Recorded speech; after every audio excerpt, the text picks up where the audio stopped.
Hello, strong, beautiful, confident woman of God. Yes, I am talking to you.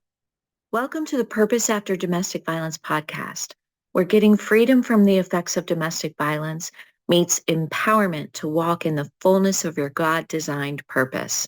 I am your host, Tina. I am an attorney, an author and speaker, and a Christian life purpose coach. I will be your guide here, helping you on your journey from overcoming victimhood and just simply surviving to stepping into the victorious life God has waiting just for you. As we travel this road together, Purpose After Domestic Violence is not just a podcast. It's a sacred space where the shackles of domestic violence are broken and empowerment takes root, grows, and flourishes. Here, we are not just surviving, we're thriving in the fullness of our God-designed purpose. I have personally walked the path from victimhood to victory, and I'm here to guide you through it. Picture me as your big sister, holding your hand, sharing wisdom and revelation, and helping you navigate the twists and turns of this path towards healing, freedom, and empowerment. Whether you're on the path to victory or seeking a guiding light in the storm, Purpose After Domestic Violence is here for you. Together, we'll illuminate the path forward to a life filled with purpose. Welcome, my sweet sister, to the Purpose After Domestic Violence podcast. Good morning, my sweet sisters, and welcome back to the podcast. Okay, today's episode is called The Fiery Furnace, God in the Middle of the Trial. Okay, so when life feels impossible and the heat is turned all the way up, God is not just watching. He's with you in it. Okay, and I don't know what God is doing in my law firm right now, but I have so many women navigating painful custody battles, family court, ongoing emotional, financial, and spiritual warfare. Oh my gosh. So that is what is inspiring this episode today. Okay. So, whew, some of you listening are in the thick of it too. The judge doesn't seem fair. Your ex is still manipulative and abusive. You're praying, but the heat has not let up. Today, we're going to talk about how God shows up, not after the fire, but in the fire. We're going to talk today about Shadrach, Meshach, and Abednego. This story is in Daniel chapter 3, and I'm going to read verses 13 through 27. I usually don't read such a long passage on my podcast, but I really want to dive into this story today. Okay? So Shadrach, Meshach, and Abednego, they refused to bow down to Nebuchadnezzar's idol, right?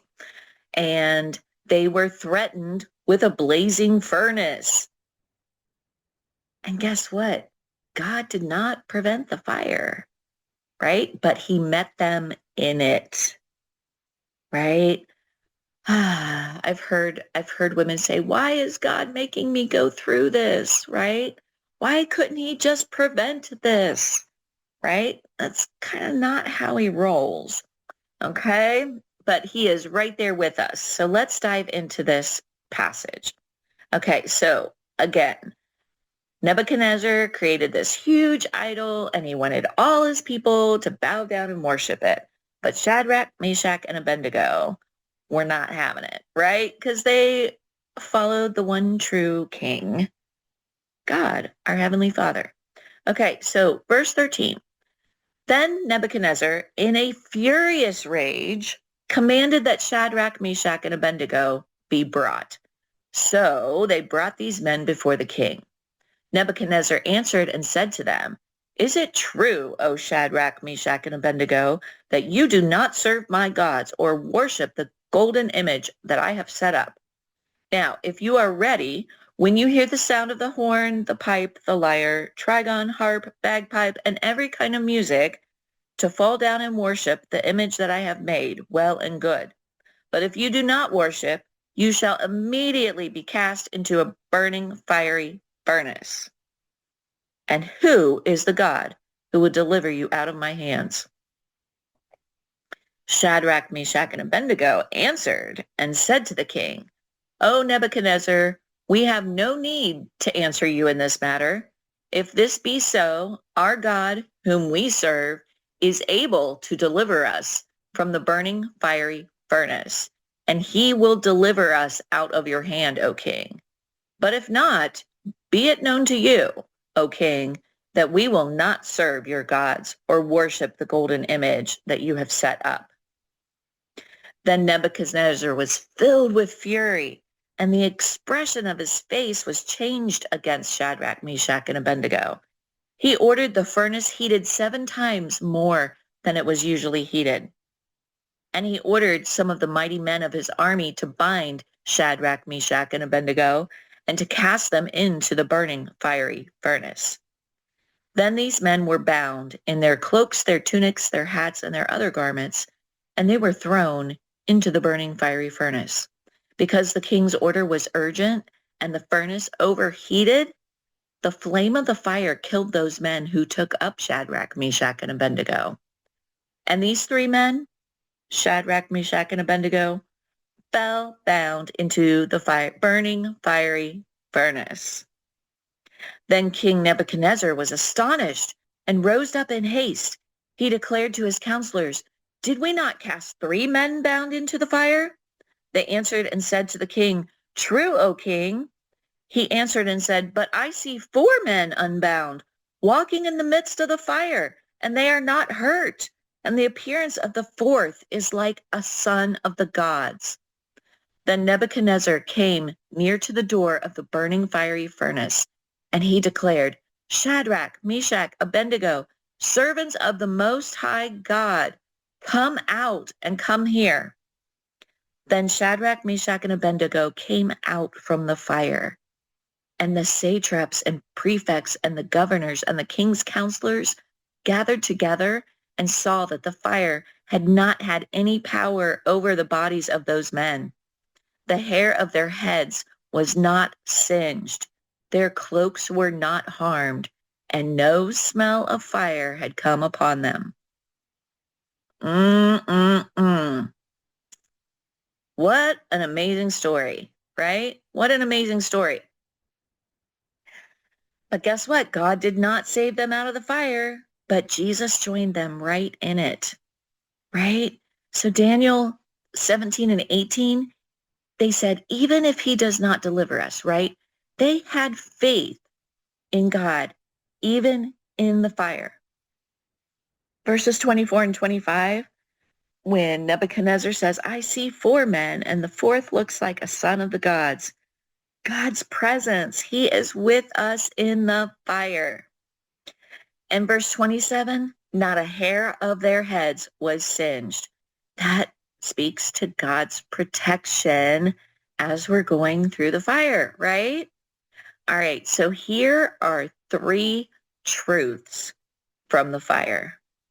Number 1, God allows the fire, but he does not allow it to burn you. Not all suffering is punishment, my sweet sister. Some of it is refining, right? And take courage from these verses. Isaiah 43, 1 and 2 says, "But now thus says the Lord who created you, O Jacob, he who formed you, O Israel. Fear not, for I have redeemed you. I have called you by name. You are mine. When you pass through the waters, I will be with you. And through the rivers, they shall not overwhelm you. When you walk through the fire, you shall not be burned, and the flame shall not consume you." See? So that promise that God is with you in the fire and it won't burn you is not just in the story of Shadrach, Meshach, and Abednego. It's in Isaiah too, right? When you walk through the fire, you shall not be burned, and the flame shall not consume you. Okay? 1 Peter 1, 6 and 7 says, "Trials refine your faith like fire." Okay? So God may allow court dates, false accusations, custody battles, but it's not to destroy you. It's to purify and strengthen you. God is so good. He's so good. Okay, number 2, God joined you in the fire, right? The miracle wasn't their escape or their deliverance. The miracle was God's presence with them in the fire, right? And he didn't wait until it was over to show up. Psalm 34:19 says, the Lord is close to the brokenhearted. Many are the afflictions of the righteous, but the Lord delivers him out of them all. Right? Hebrews 13:5 says, I will never leave you or forsake you. So when you're crying in your car after court, feeling judged or unheard, God's right there with you. He's right there with you.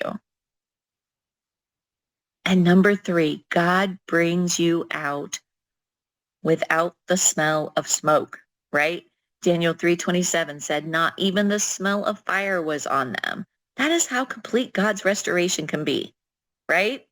Joel 2:25 says, I will restore the years the locusts have eaten. You may have been through hell. You may be going through hell right now, but God is with you and he can restore joy, dignity, and peace. Gosh. So here's a little personal story going back to um, what I said about when you're crying in the car after court or when you're crying in the bathroom, right? When I went to my provisional order hearing for my divorce, um, it was bad. It was bad. The judge literally gave my ex-husband full custody and told me, number one, he told me that I had to go get a job and start paying child support to him. But number 2, that I actually had to go over to the house and babysit the kids while he was at work. So basically, I showed up to the house in the morning, watched the kids all day while he was at work, and when he came home from work, I had to leave. But I still had to go find a full-time job and pay child support. Tell me how that makes sense. So don't think I didn't. Well, literally, my best friend came with me and she literally had to drag me to the bathroom because I was just sobbing and crying and could barely stand. Oh my gosh, talk about fire, right? I went through fire in that first court battle for sure. But here I am talking to you on this podcast today. So you know, just from my personal story, God's going to bring you through this. He's with you in this fire. He's with you and he's going to bring you out of it. And you're not going to be burned. You're not going to smell like smoke. And you're going to have joy, dignity, and peace in your life again. I promise you. I know this fire feels endless, but God hasn't left you. He's refining your faith. He's standing beside you. And he's preparing a comeback for you that you can't even imagine. Do you think, okay, so becoming an attorney was never on my radar. Never on my radar. Okay. So do you think when I was sitting on that bathroom floor at the courthouse that I now represent women in that same courthouse? Do you think I had any clue that this is where I would be at this point in my life? Absolutely not. Absolutely not. My sweet sister, God has something for you that you've not even thought of yet. And it's going to be beautiful. And you're going to help others come to know him too. God, God is so good. Our God is so good.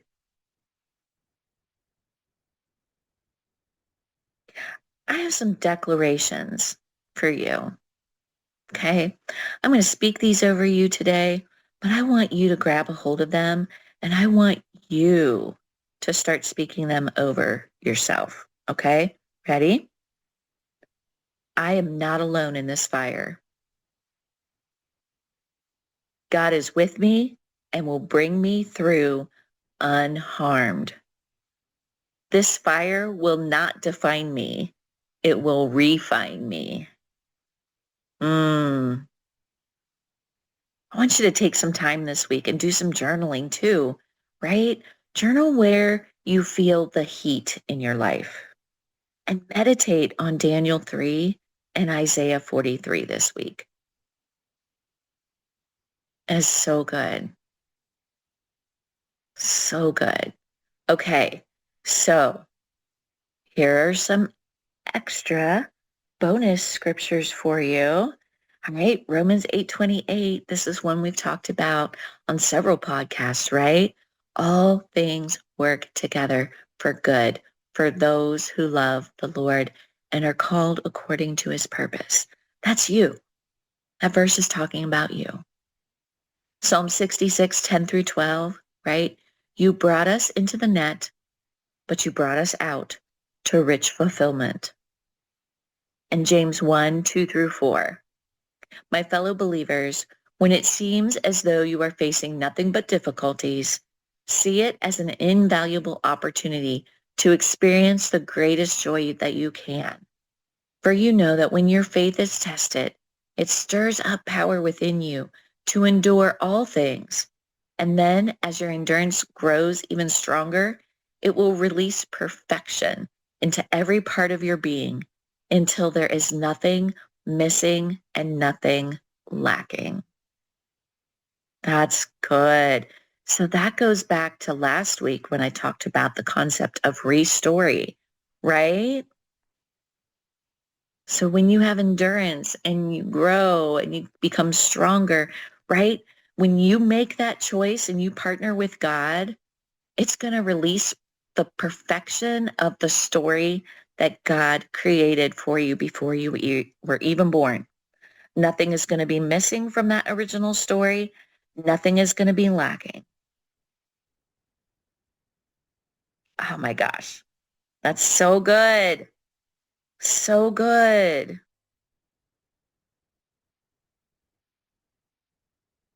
All right. So whether you're facing a difficult custody battle, struggling with fear, or feeling overwhelmed by the weight of this season that you're in, there is comfort, strength, and truth waiting for you in the flames. I love it. I love it. I love this episode. Okay. All right, my sweet sister. I hope that encourages you. Just a couple reminders. If you are going through this nasty court battle, reach out to your local domestic violence agency. Reach out to Called to Peace Ministries. Um, reach out to me, right? You can contact me on my website at purposeafterdv.com. If you go to that power page, you can begin your journey with the top 3 reasons you're stuck in survivor mode, okay? And that Proverbs 26:2 bundle is on there free for you.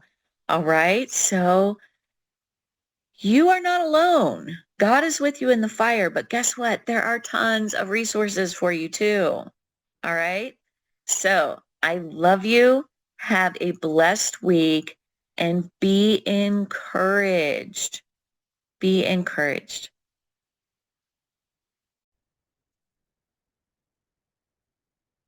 Thank you so much for joining me on my Purpose After Domestic Violence podcast. I hope today's conversation resonated with you. And if you think it could encourage someone you know, please share it. Together we can spread the light of healing and purpose. I would so appreciate it if you would like, subscribe, and leave me a review. These small actions would bless me indeed and help other women find this podcast and be encouraged too. Remember, you are not alone. Your strength is undeniable. and your journey is worth celebrating. If you have questions, thoughts, or topics you'd like me to explore in the future, please reach out on social media, or you can visit my website at purposeafterdv.com. Before we part ways, always remember, you are a strong, beautiful, confident woman of God, and your purpose is shining brightly within you. Until next time, stay strong, stay inspired, and keep moving forward on your journey to a life filled with purpose.